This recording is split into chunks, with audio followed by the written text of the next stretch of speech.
Everybody, welcome in for our very first webinar of the summer. Really excited to get the conversation started. As folks trickle in, I'm just going to go over a little bit of housekeeping. When we get a critical mass, we'll get started. So this webinar is recorded. We'll send the recording and the presentation slides to the email that you registered. We'll also upload the video onto our YouTube channel. That's my shameless plug for you guys to subscribe. It's National Coalition for Homeless Veterans. It should be the first thing that pops up. So this webinar is timed out for an hour. We have 4 presentations. After we get through those presentations, we'll set some time aside for Q&A. Ends at 3 o'clock. So if we have a little bit of extra questions, we'll be sure to get those answered to you after the webinar concludes. How to ask questions. If you are unfamiliar with GoTo, it's a little bit different from Zoom and Teams. You'll notice that on the top of your screen or wherever it is, there's a square with a little question mark in there. Go ahead and click that, type your question in. We'll be able to see it. Unfortunately, you guys won't really be able to see it amongst yourself. Chat is also disabled. If you have a preference for asking questions during the presentation or waiting until after, feel free to do whatever works for you. I'm more of a person who likes to type the questions in mid-presentation so I don't forget at the very end. So I'll leave that option to you folks. If you do want to try out using that questions box just for the sake of it, feel free to type in where you're from, what organization you're with, what you do. Like I said, we'll be able to see it. Just go ahead and try that out. So if you're looking for disaster planning and response and learning a lot about that, you're in the right room. So as many of the folks in here already know, the threat and intensity of natural disasters deeply impacts communities of all kinds. And that's especially true for the homeless veteran population. The damages leaves homeless veterans facing worsened conditions than before, as access to shelters and services becomes either limited or non-existent. Now, the tragedies with the LA fires and Hurricane Helene last year illustrated that there's a really great need for improved support systems for homeless veterans and service agencies throughout the disaster phases. However, we're now seeing that critical relief measures are under threat of being reduced or eliminated. Now, today's discussion will center around disaster preparedness from a policy and operational perspective, including lessons learned from Hurricane Helene last year. Now, attendees will explore like a fundamental overview of disaster preparedness, highlight key areas in policy, and I'm going to try this word now, operationalization efforts to help implement response, recovery, and mitigation systems within your community. And of course, the goal is to ensure that no veteran is left behind in any phase of a disaster. So without further ado, we have a really great panel who's going to be speaking with us today. We have Marion McFadden, VP of Disaster Recovery at IEM, Vlad Tamashiro-Loma, Operations Manager at Team Rubicon and President of the Virginia VOAD, Brandon Wilson, Chief Operating Officer at the Asheville-Buncombe Community Christian Ministry, and Noah Patton, Director of Disaster Recovery at the National Low-Income Housing Coalition. So we'll begin with our presentations and move on to Q&A. Noah will kick us off with a level set and offer insights into disaster recovery housing policy. So I'm going to go off camera and let you guys run it. How's it going, everybody? Welcome. As Jay said, I'm going to start us off with just a bit of a level set, kind of running through the different aspects of kind of federal disaster response here, and just make sure we're all kind of talking from the same code book here as we continue this discussion. So again, my name is Noah Patton, Director of Disaster Recovery at the National Low-Income Housing Coalition. NLIHC facilitates the Disaster Housing Recovery, Resilience, and Research Initiative, which houses our Disaster Housing Recovery Coalition. So it's a group of over 900 local, state, and community organizations working to ensure that all disaster survivors receive the assistance that they need to fully recover. We share information, we share best practices. It allows us to do some kind of technical assistance in terms of supporting groups that are in disaster impacted communities with their advocacy, as well as making sure that the stories and experiences of disaster survivors reach folks in DC, in the White House, as well as on the Hill, and then vice versa, that the latest from the Hill as well as Congress can get down to disaster impacted communities. So with no further ado, let's start us off with this level set. This country has a hybrid response to disasters. So it combines state, local, as well as federal efforts into kind of we'll say a package, if not a type package. However, this response follows a set level, a set timeline. So you have a disaster, there are state level damage assessments to figure out what happened with the disaster. There'll be a request for a disaster declaration sent to the White House. FEMA will conduct a damage assessment. The president will approve a request. There'll be different assistance programs available, and we'll get into a lot of those. And then finally, Congress will come in after the fact, providing additional long-term recovery funding. We'll be talking about all of that as well. I'll say with the caveat that a lot of this stuff is kind of how it has worked for the last, decade, we'll say. However, I'm sure folks are aware that, we're in a period of rapid, change, we'll say, the nicest way possible, in how the federal government is planning on responding to disasters. So, but this at least kind of will give you an idea of what the current system is and inform discussions around potential reforms and potentially pushing back on efforts to erode critical capabilities within the federal government to respond to disasters. And I will take the next slide then.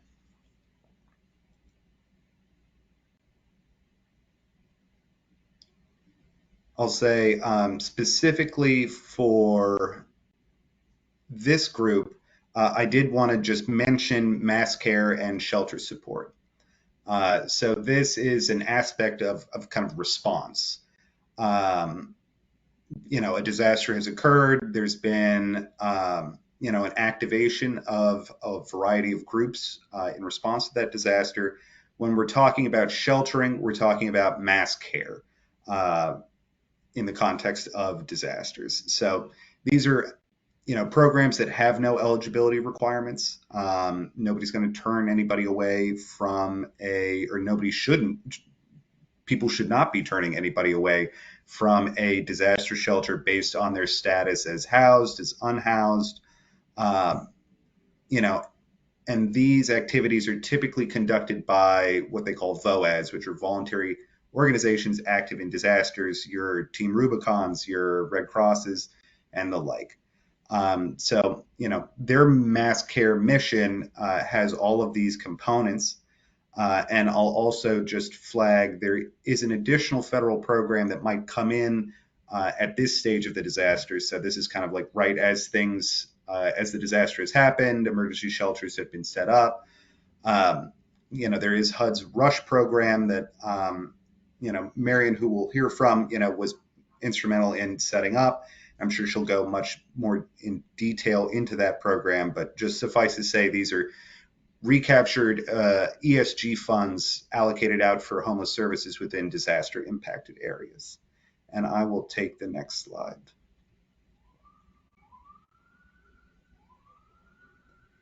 So we'll say that, FEMA declarations, a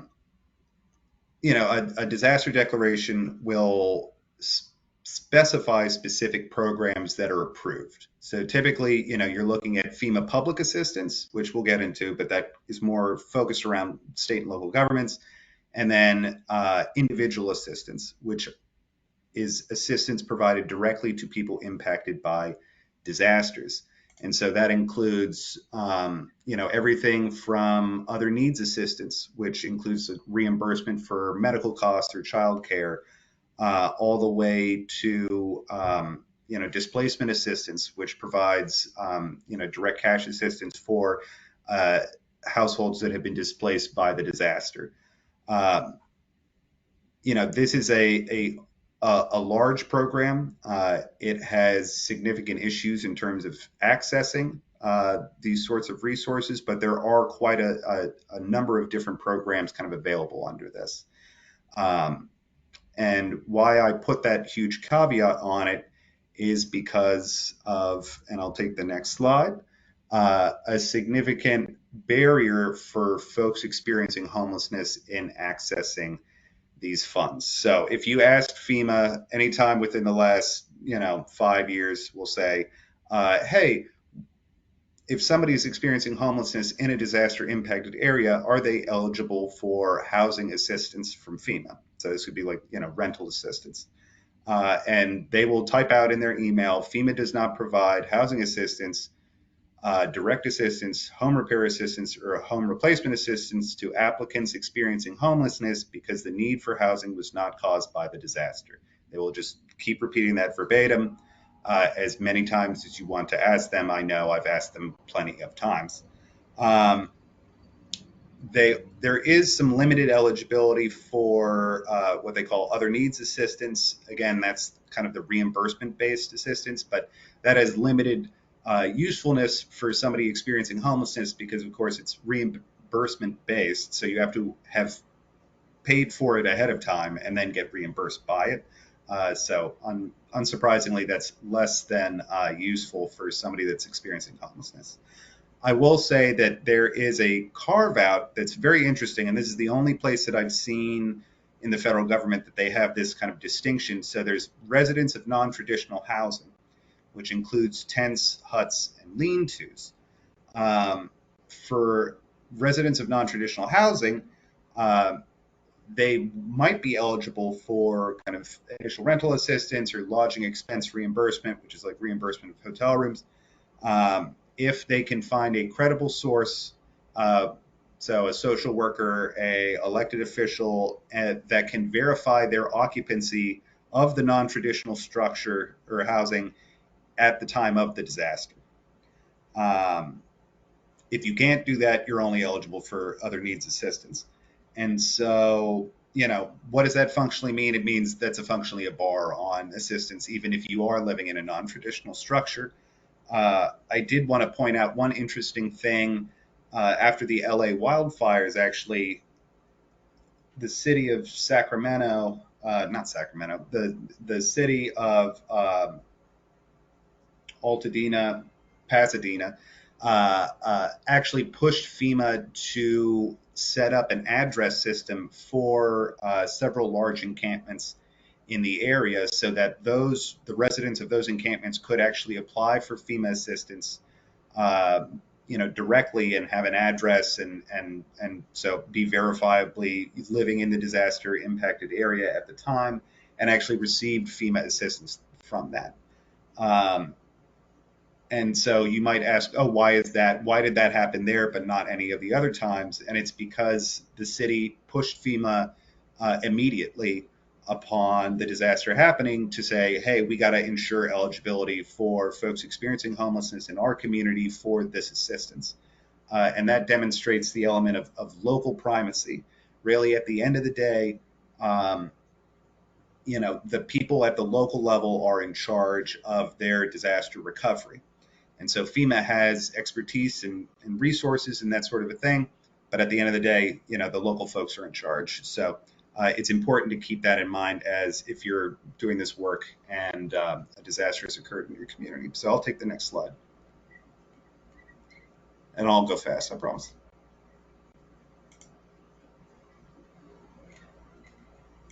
So I did want to, I'll just breeze through this, but I'll just point out that public assistance does exist, and there is some eligibility for eligible nonprofits. This is like a whole other presentation to get into it, but suffice to say there is some eligibility for reimbursement from FEMA to your organization for work conducted during a disaster, but that is heavily dependent on a wide variety of factors, but I just wanted to shout that out here. And I'll take the next slide.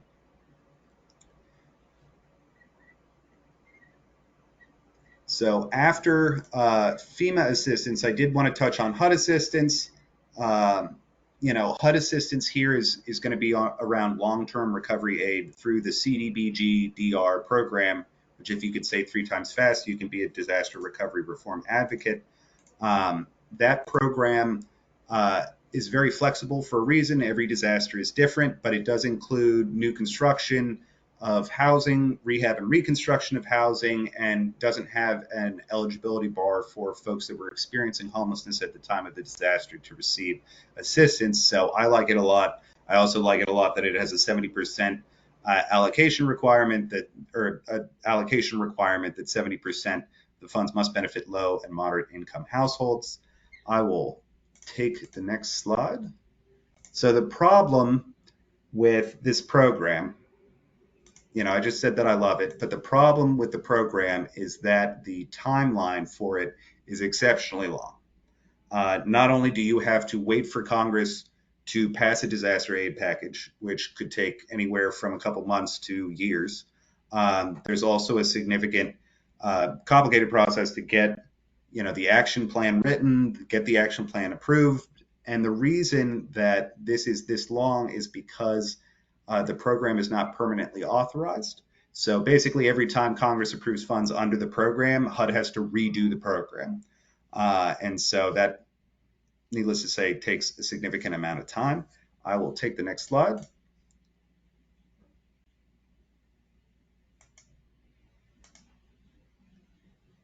Cool. And so we'll talk about a legislative reform for that issue in a second, but I did want to touch on some what I'm calling administrative triage, we'll say. As I'm sure Marion will get into, FEMA has seen some significant staff reductions. There's an erosion in capabilities going on. Basically, a lot of these functions are, well, they're trying to kind of kick them to the states, but it's unclear if many states can fully take on the role that FEMA was playing. There's also been some impacts to HUD, but I won't get into that because I'm sure Marion will cover it. But suffice to say, even with the president's comments the other day that it's like, oh, well, we won't dismantle FEMA until the end of the hurricane season. There's been enough high-level departures at the agency to really call into question of like whether, what's going to happen this hurricane season. So I'll just take the next slide.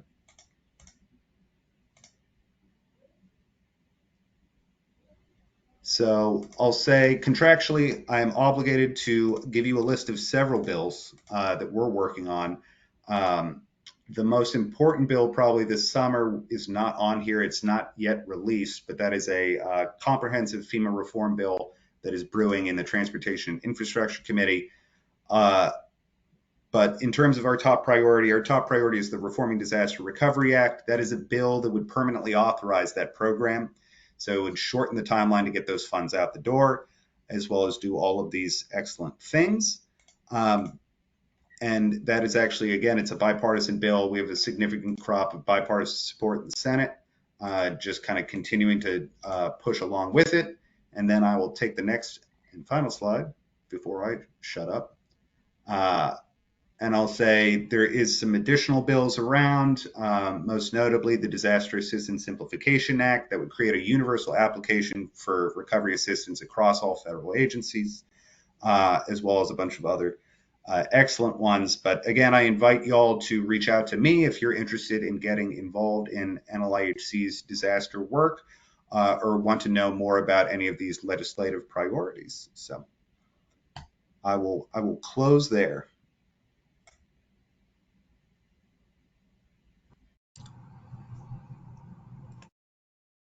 Thank you, Noah.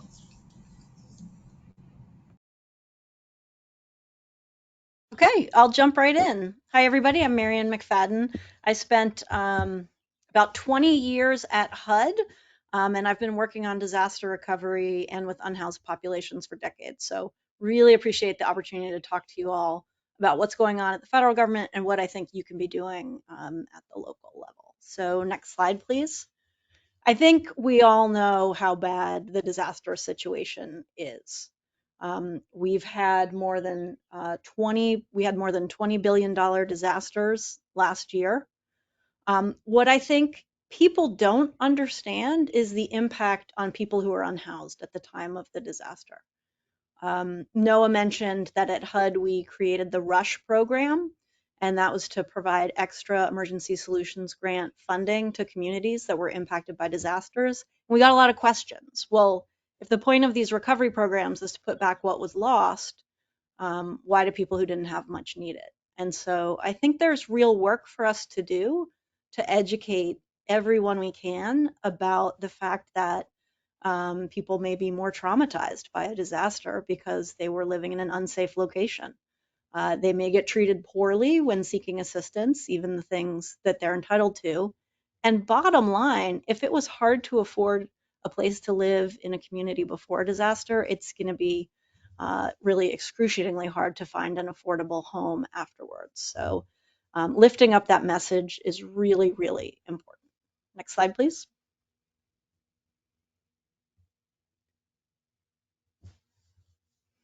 So as you heard, FEMA, HUD, and the Small Business Administration all play a large role here. But HUD is the one that specifically focuses on the needs of the people who need support to recover from disasters the most. So Noah mentioned that you don't know whether there's going to be CDBG, DR, that disaster funding that primarily benefits low and moderate income people after any specific disaster. It's kind of a mystery, but you know there's going to be FEMA. And then for people who are credit worthy to take on more debt, they can get loans from the Small Business Administration, including homeowners. It's not just businesses. But most people are relying on FEMA to get them through the immediate period. And then there tends to be a gap before that HUD assistance comes along. So right now, you know, we're all watching what's going on in Washington, these cuts. The president has said he wants to shift responsibility for disaster recovery to states after hurricane season. And he said there's going to be less funding available, but there hasn't been an effort yet to get states to the point where they can act without support from the federal government. So it is a bit worrying. The newest money that's out for 2023 and 2024 disasters was released by HUD in January before the administration change.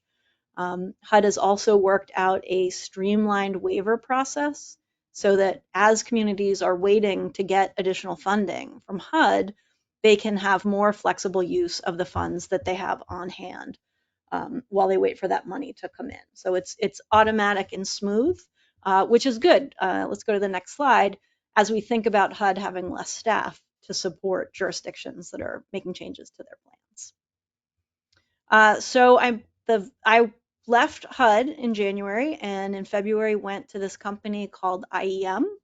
What is IEM? It stands for Innovative Emergency Management. And we work for states and localities that are receiving federal funding for emergency planning and response, disaster recovery, mitigation, and resilience. And we've done more than $20 billion with the CDBG DR program. So when I was leaving HUD, I wanted to go to do some more work to support communities at an ethical company. And that's how I got to IEM. Next slide, please.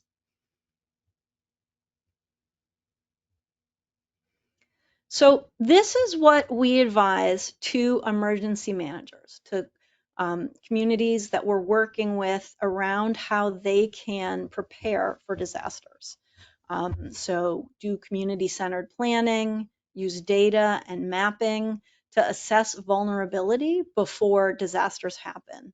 Do drills and trainings, and I'll talk about an important one IEM was involved in, and collaborate. So HUD and FEMA did a cohort of states to bring emergency managers together with the people responsible for housing. And some of those people from the same state were shaking hands across the table because they're not in a regular process of collaboration. So something that you all can be doing if you're working with your COCs, continuums of care, or other agencies, ask them, are you connected with the emergency managers? And make sure those conversations are happening before the disaster occurs. Identify and engage people experiencing homelessness is something that we're always advocating for and can be a blind spot for emergency managers. So because there's already a lot of planning that happens at the city, county, or state level, there's always someone that an emergency manager can connect to. It's just a matter of saying to them, hey, you need to get connected. And then finally, we want to make sure that there are available disaster shelters that are going to be accessible to everyone in the community. Next slide, please.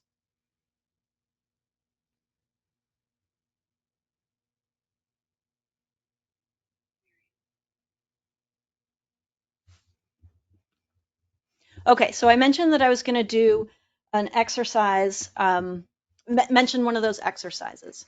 About a year before Hurricane Katrina, IEM got a FEMA contract to do a planning exercise in Louisiana.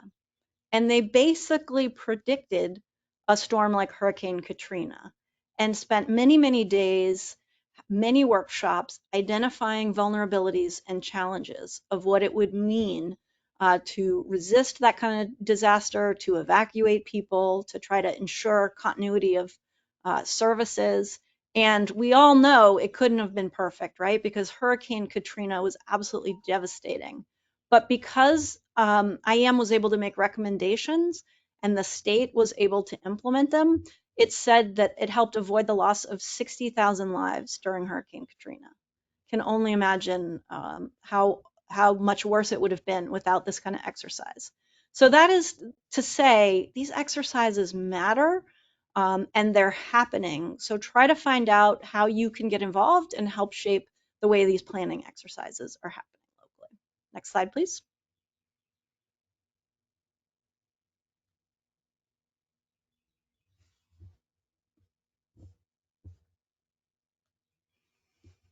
So we have best practices that we recommend about thinking about recovery in phases. I like to say you've moved past the emergency phase and into the long-term phase when people stop blaming the disaster and start blaming the government for their pain because it is so frustrating. For the sake of time, let's go to the next slide, please.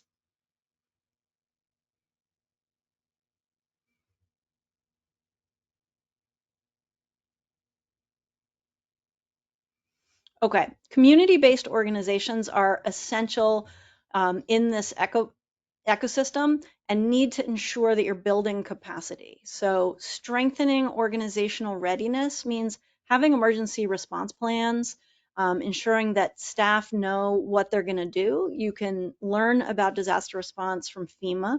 There's a lot of great stuff on the website that's very accessible and easy to understand. Once you know the basics, you can host workshops on things like having go bags prepared, first aid, trauma-informed emergency outreach. It's really much more helpful to get people talking about these things before a disaster. And participate in the long-term, in the local emergency planning committees, VOADs, voluntary organizations in disasters, long-term recovery groups, and the continuums of care. And try to work on resource mapping and asset building so everyone's aware of the strengths in the community before the disaster. Next slide.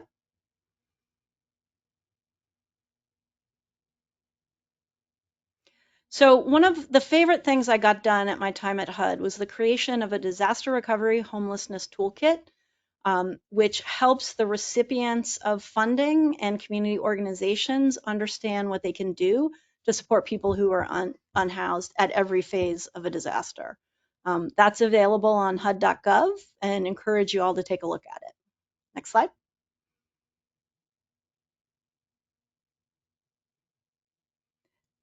There are multiple resources available. I would ask folks to go first to ready.gov because there's so much accessible information there. Next slide.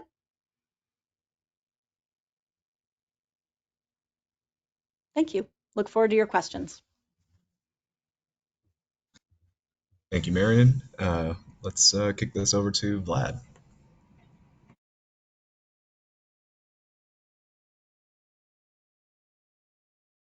Afternoon, everybody.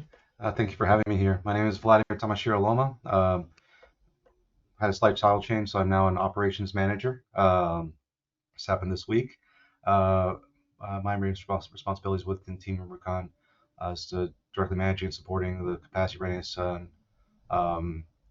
mission planning for Virginia and Washington, D.C., as well as supporting the teams that support capacity building in the Northeast of the United States. And if you Vladimir Tamashiro-Loma is a little too much of a mouthful, Vlad for short works just fine. Next slide, please. So what is Team Rubicon? We are a veteran-led humanitarian organization that serves communities around the world before, during, and after disasters and crises. Currently a 501c, or we are a 501c3 with currently about 200,000 volunteers nationwide. Next slide, please.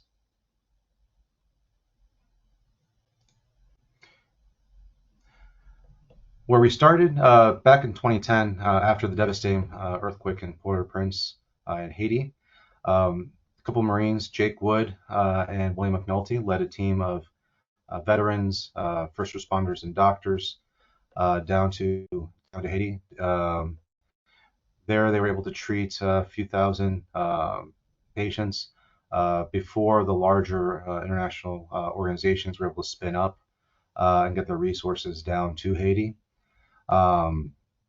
Seeing the effectiveness of this small tactic model, when they came back home, they also recognized the need for not only the greater need for those skills and experiences in the disaster space here domestically, but also how seeing that this creates a different avenue for the veteran population, those reintegrating back into the civilian's life, giving them a renewed sense of purpose by directly applying their skills and experiences in the disaster space. Next slide, please.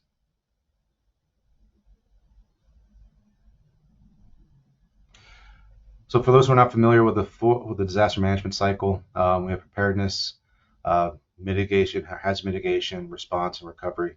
Team Rubicon has been known for its capabilities within that response or short-term phase of the long-term recovery, essentially helping focusing on cleaning services, or sort of the debris movement services just after the disasters, whether it's tornado, hurricanes, floods, and doing this free of charge for homeowners. That being said, over the last few years, we've been building up a larger footprint in long-term recovery, as well as hazard mitigation. Hazard mitigation, especially particularly with wildfire mitigation, that we've been doing a lot of out west, and it's been slowly growing in the Mid-Atlantic and Virginia and states south of that. Next slide, please.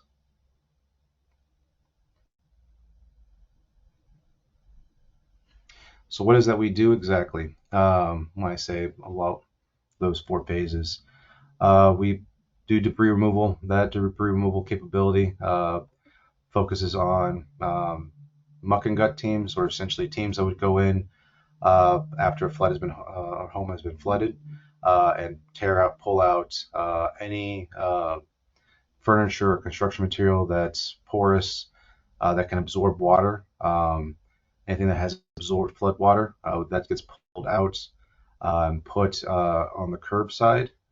We call push to curb, where we coordinate with local emergency managers or the local government with their debris management plan to how exactly they want the debris to be set for their teams to be able to come in, pick up, to take to dump sites. Debris removal also would involve heavy equipment operations, chainsaw teams as well. After Helene in Southwest Virginia, Team Rubicon has been sending out chainsaw teams to each of the counties. Post-disasters, normally we focus on ingress, egress, and anything that could be a danger to the home or costly for the homeowner.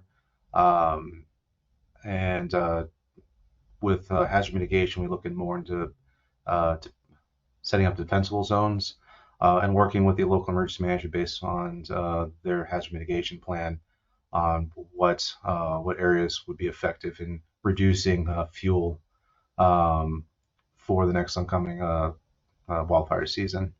In the southeast, where we're prone to get hit by hurricanes.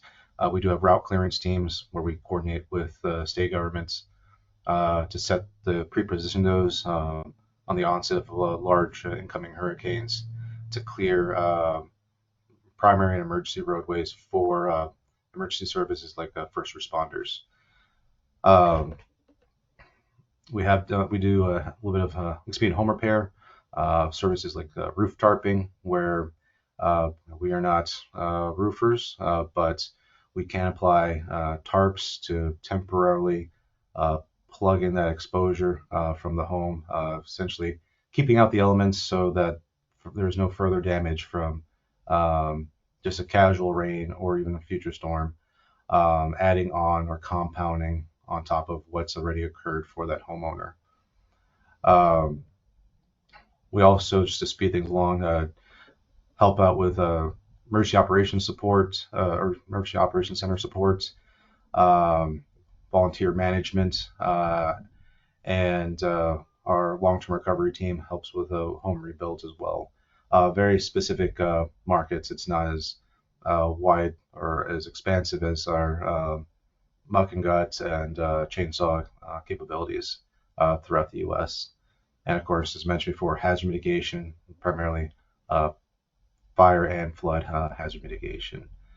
How does this all get requested?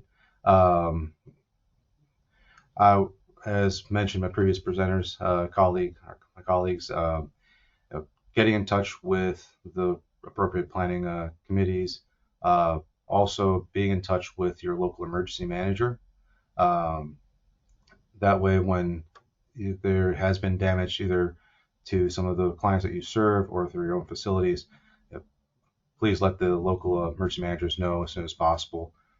Team Rubicon and other VOAD organizations typically can use that connection with emergency managers to get an idea of what has actually occurred, what resources are needed, and to what extent. And from there, we can coordinate and collaborate with each other to either start sending in teams or perhaps divide out an area based on like how extensive the damage is. But the more that the more data, the more information that flows up, the better for everyone else to be able to coordinate. Problem that usually occurs post disasters is the community is aware of, the neighborhood is aware of what has occurred, but it hasn't been brought up through official channels. So unfortunate for organizations like Team Rubicon and other VOAD organizations, what we don't know is what we don't know. Expediting that information flow helps the recovery process immensely. Next slide, please.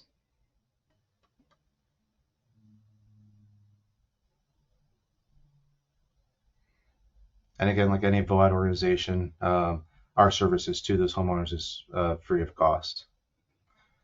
In addition to what we do during or just recovering from disasters, Team Rubicon has been engaged in a resilient community strategy where we want to build a presence in as many counties, ideally every county and parish in the United States.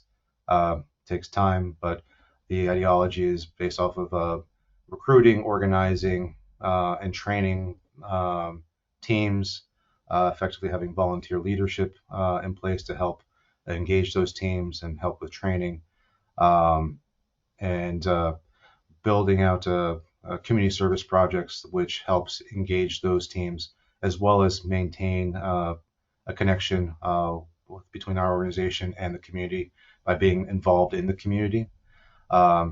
In blue skies, that way that team is better prepared if that community has been hit by a disaster, or more likely if neighboring communities have been hit and they need volunteers who aren't themselves in the position of having to recover. This has been a big push in the past few years for Team Rubicon. And it's something that we are always looking for different partnerships and how to help out our communities. Next slide.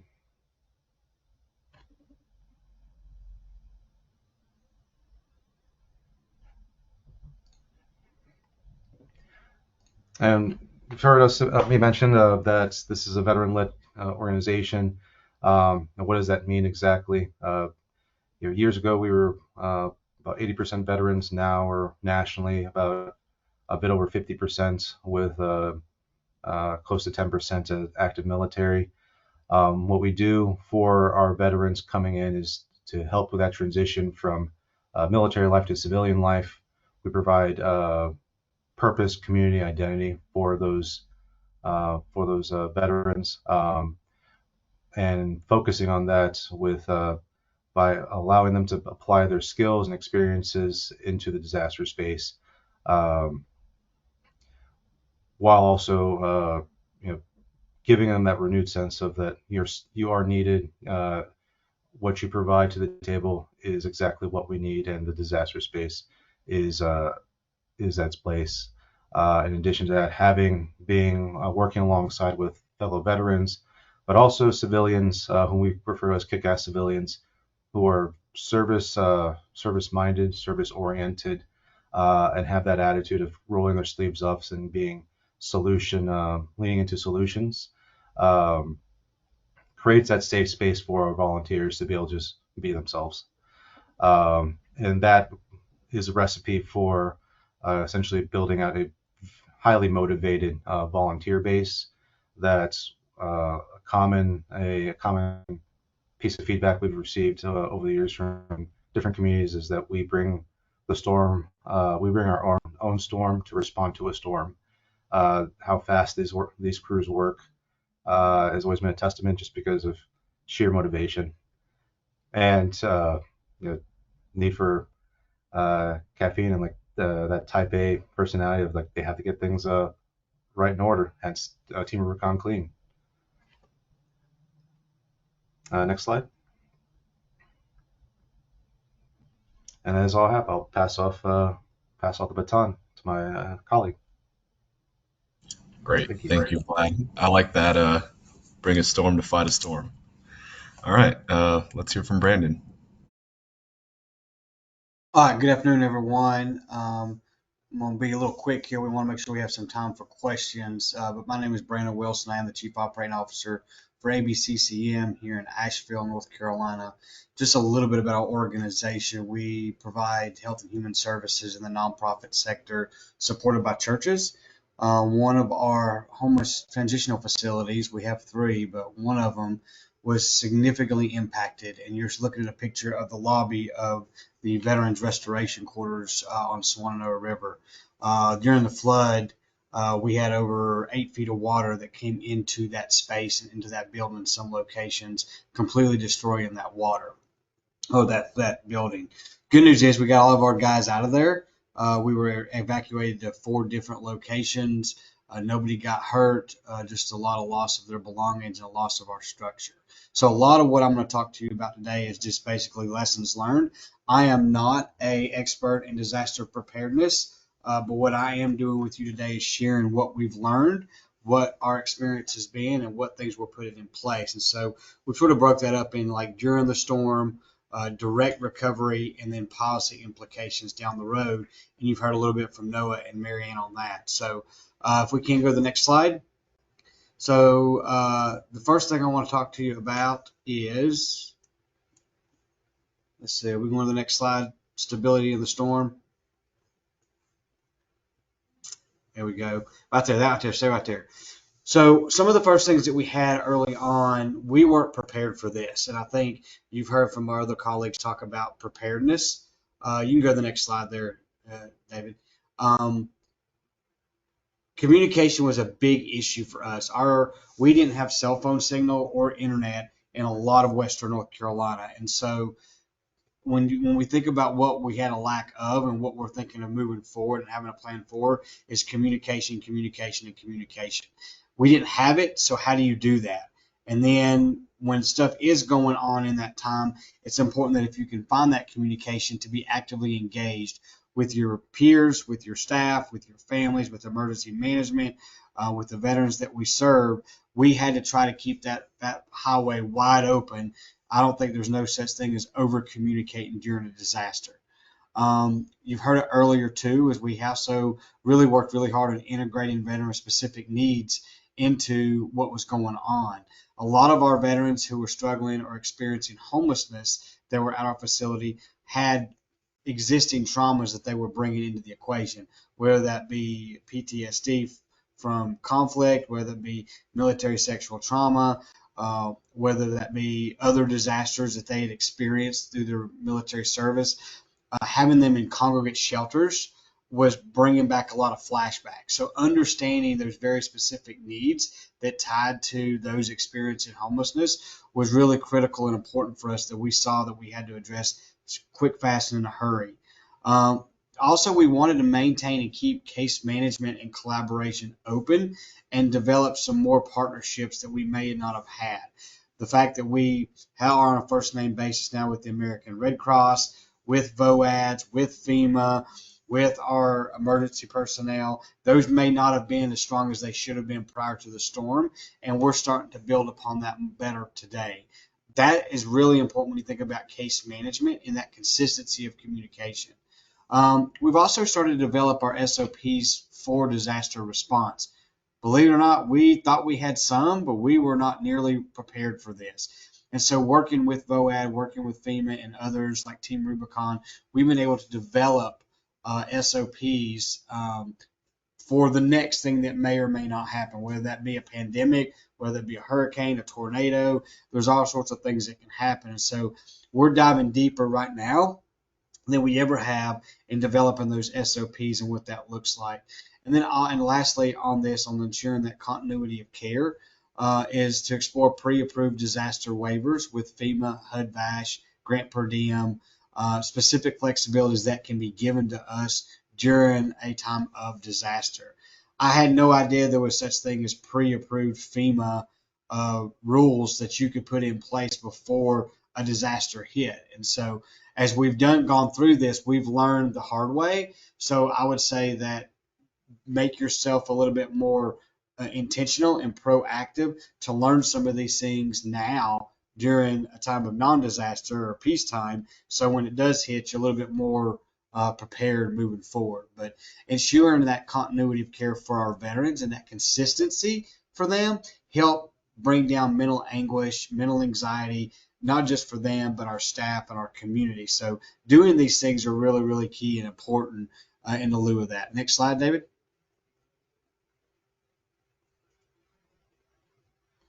The last thing is, the second thing I want to talk about is that disaster recovery with a purpose. You saw David there with Team Rubicon. And so we're going to go into mission alignment partnerships. So I would say that the biggest thing out of this I would like to talk about is the mission alignment and culture.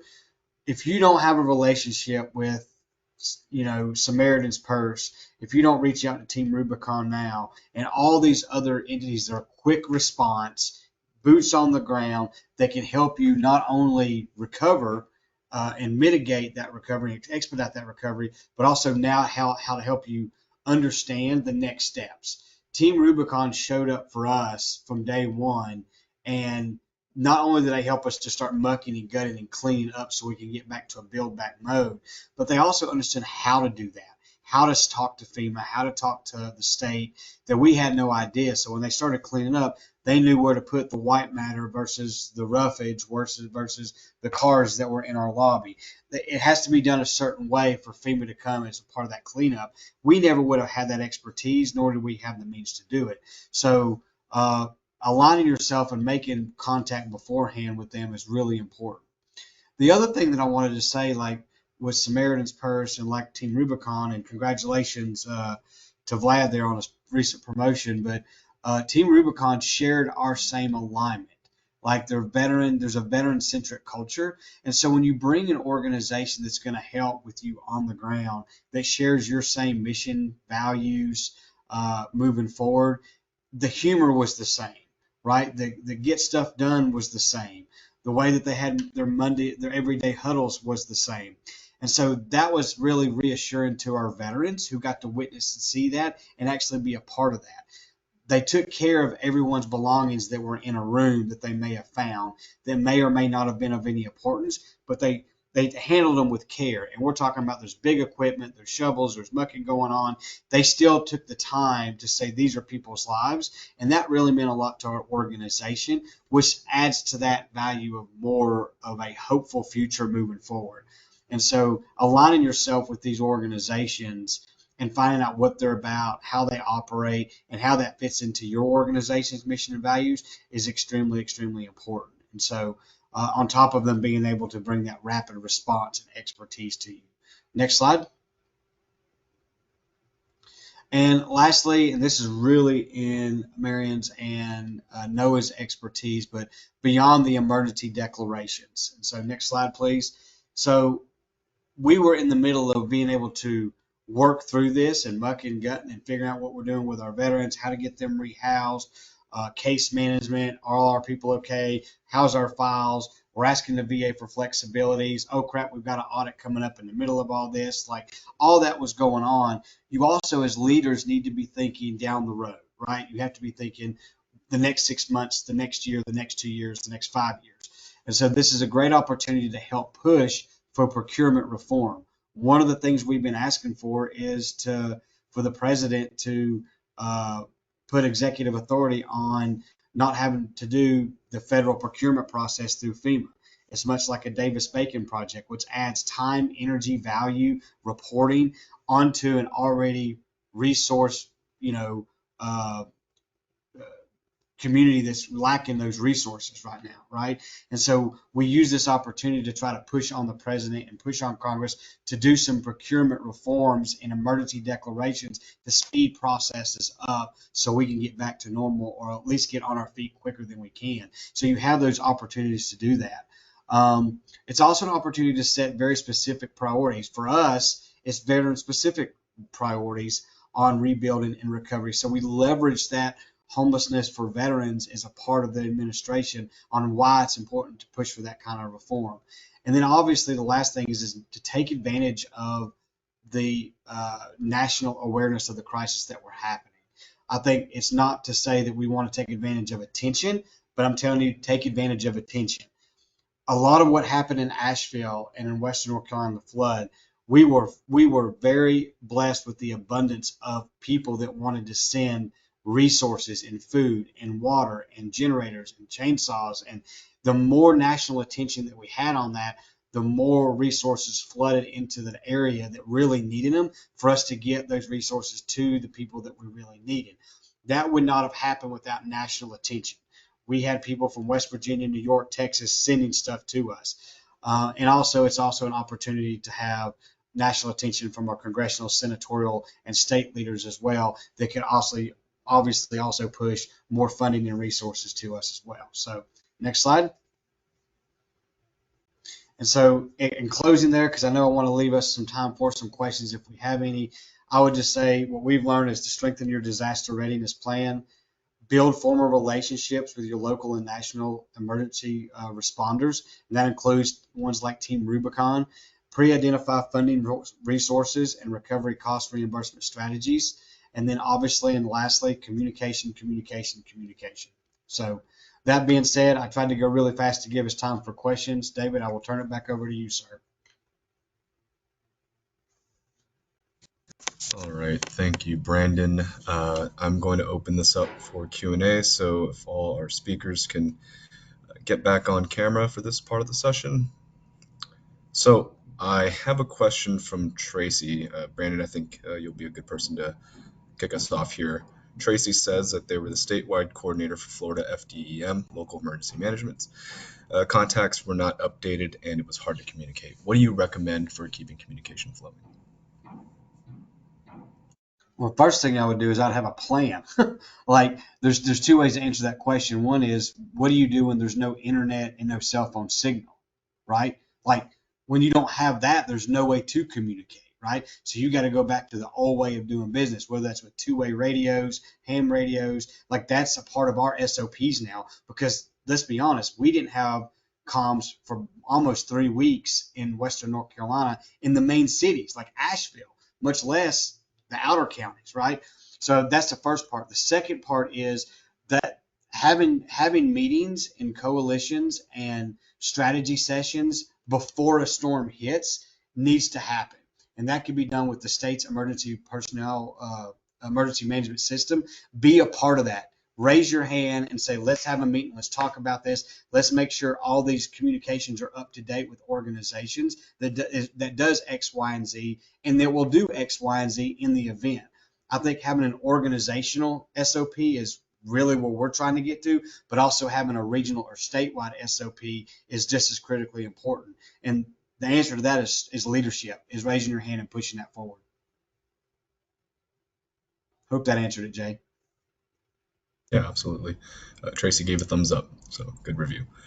All right, so in a post-disaster environment, how do communities rebuild in sort of a more equitable way and kind of meet the housing needs of people who are unsheltered before the disaster and some of the newly displaced people? I'll leave that question out for whoever wants to take a stab at it. I'll jump in, happy to. So from the perspective of when federal funds arrive, one of the best things about that program that Noah mentioned he loved is that there's a community engagement component where the community gets to weigh in on not just what the disaster did, but how the resources should be used. So that planning process happens, and there's no rule with the HUD funds that you can't end up with more housing than you started with. You do see communities identifying that there was a shortage of affordable housing and that's something that's really important to them. So for example, I know that's in Asheville's action plan, Brendan, excuse me, to increase the amount of affordable housing. So there's a back and forth process that's built in, but you shouldn't wait until the government comes and asks what you need to be advocating. You should be talking about how, like you're saying, to take advantage of attention, to take those dollars that are coming for disaster recovery and spend them multiple times, right? Spend them not just to address the disaster's impacts, but to get the community to the next phase of where it should be so that the community can thrive. And also, just to tag on, Marion, I mean, like you were saying in your presentation, it is all about having that sort of communication lines established ahead of time where, how do you build equitably as you have a plan to do that, already percolating, you're already in touch and you've kind of done the legwork already in terms of what does a community want? What would a community view equitable recovery to be? And so having those sort of goals, even just if it's high level goals like that, rapidly speeds up the process and ensures that as the programs roll out, it's not just public participation during the action plan process, although you are correct. I do really love that about the program, but it's also a sustained and continued dialogue between community members and the local and state policymakers that are kind of pulling the money levers. Thank you, Noah. Thank you, Marion. So for just human service organizations in general, are there any baseline requirements for them to have disaster management systems in place, or is just when it comes, they have to deal with it? What's the thing there?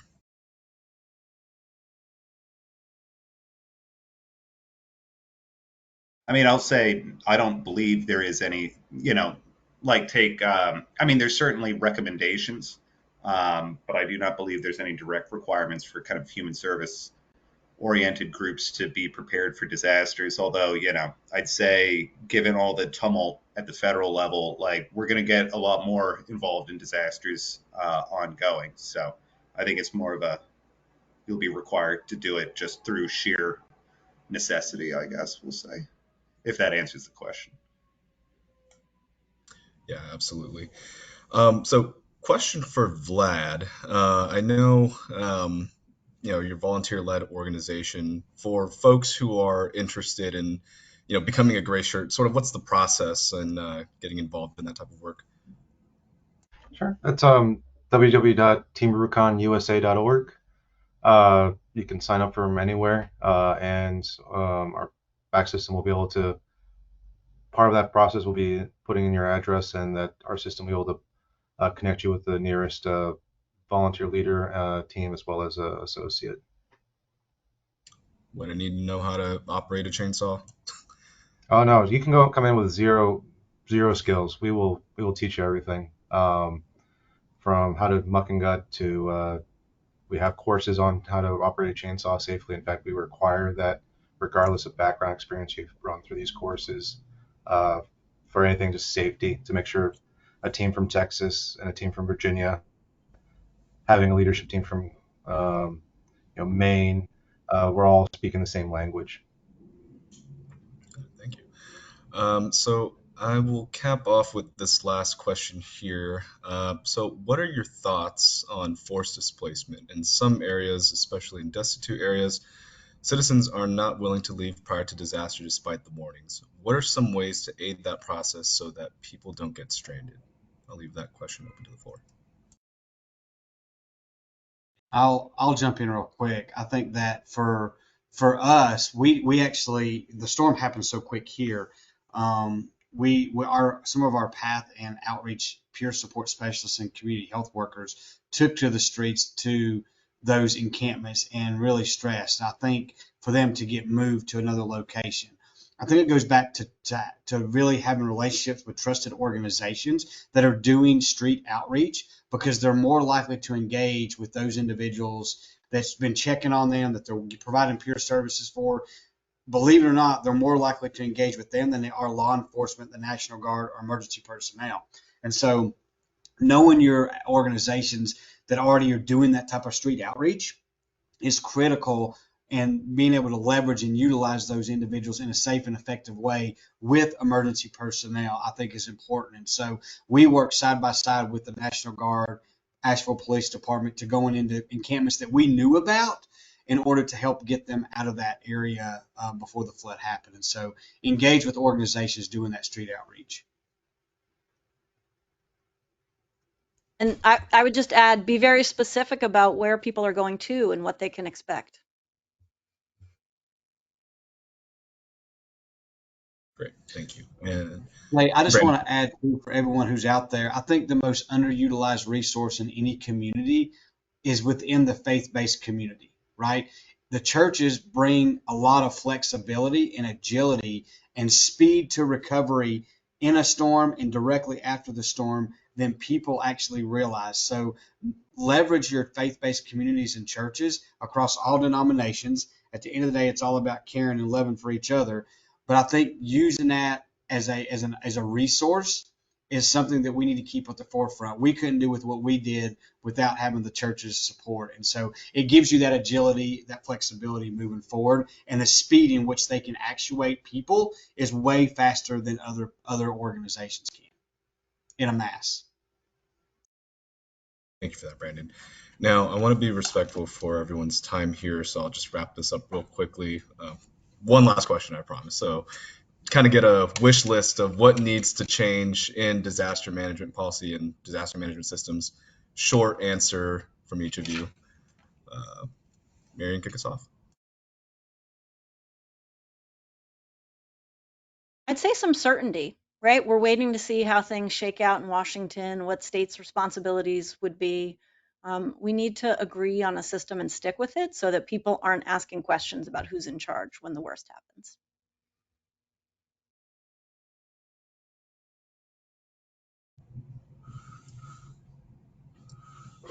Anyone else from you three? Brandon, Noah, Vlad? Go ahead, Noah. I mean, I got binders full of suggestions. But like in terms of, yeah, I mean, I think at the end of the day, it's like reforms like the Reforming Disaster Recovery Act and things that would, like, again, to your point, Marion, solidify it, create some consistency that allows us to then stabilize it and then actually kind of work to improve it so that we're not just always running directly uphill with boulders rolling down at us. And I'll just piggyback on both those: continuity and consistency. That's the biggest thing I've had with FEMA. We've had 5 different PDMGs, and it's not like we are just a single household. We are complex. We have 10 different projects with FEMA. And to explain every one of them projects over and over and over and over and over and over and over again to 5 different PDMGs is not good enough for me and my taxpaying dollars. So I would encourage FEMA to be more consistent and a level of continuity when a disaster hits, because I don't think we saw that what happened in Asheville. I guess, and for my part, it's a bit of a culture shift on how we view the disaster response, and that we've always this field has always been uh, focused on the response side. Especially with the way the climate has been changing, uh, a heightened focus on mitigation is going to be necessary. It's not very glamorous. It's not something people like to think about. It costs money, but you don't know exactly if it's worth the investments. But as we're seeing more and more in this space, that it is very much worth the investments, and just getting more people in our space to start really embracing that and making plans to mitigate, and that to include programs, capabilities, and just the kind of encouraging collaboration with organizations, entities, and faith-based sector to take that phase of the disaster management cycle more seriously. Great. Thank you all so much for speaking on this really important subject. Couldn't have asked for a better panel to speak on these topics. So I really thank you all for your time, and also thank the audience for sticking around with us a little over time. This is a really interesting subject. I'm really glad we got to share this. Like I said, recordings and presentation slides will go to the email you registered with. We'll also upload this to our YouTube channel. One last thank you, and also don't forget, we have another webinar in a month on July 24th where we'll talk about enhancing social media communication or strategic communications. So keep your eyes out for an email to register for that. If you also have any questions, feel free to direct them to me, and I can share them with our speakers and get you guys connected. That said, thank you all so much. Take care. Thanks, Jay. Thank you.